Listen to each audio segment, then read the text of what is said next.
खतरा मंडरा रहा है। ईरान और इजराइल का फिर से युद्ध भड़क सकता है। इसकी वजह डोनाल्ड ट्रंप बन सकते हैं। ईरान के सर्वोच्च नेता अली खामेनेई ने कहा कि ईरान के परमाणु कार्यक्रम को लेकर ट्रंप बहुत बड़ी गलतफहमी में है। खामेनेई ने कहा कि ट्रंप और नेतन्याहू को ईरान की मिसाइल पावर नहीं भूलनी चाहिए।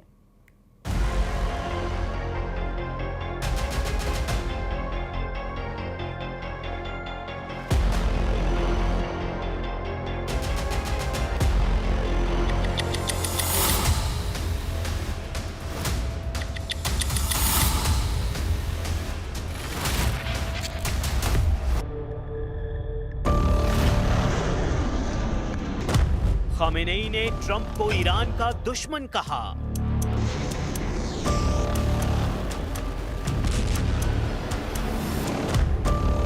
खामेनेई ने ट्रंप को डील ब्रेकर कहा।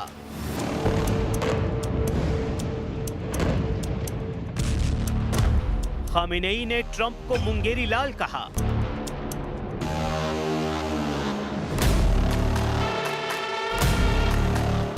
खामेनेई ने ट्रंप को कातिल कहा। खामेनेई ने ट्रंप को आतंकवादी तक कह डाला।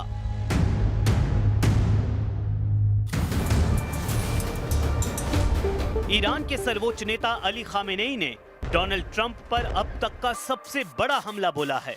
खामेनेई ने डोनाल्ड ट्रंप और बेंजामिन नेतन्याहू दोनों को जून में लड़ा गया 12 दिन का युद्ध याद दिलाया है।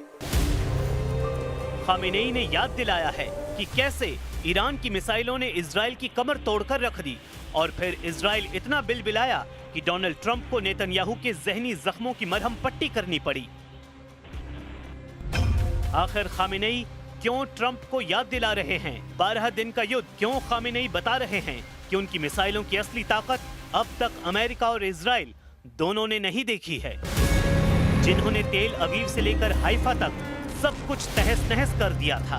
ये 13 जून की रात और उसके बाद का वीडियो है जब ईरान की मिसाइलों ने तेहरान और बाकी शहरों पर हुए इजरायली हमले के बाद नेतन्याहू के शहरों को दहला दिया था।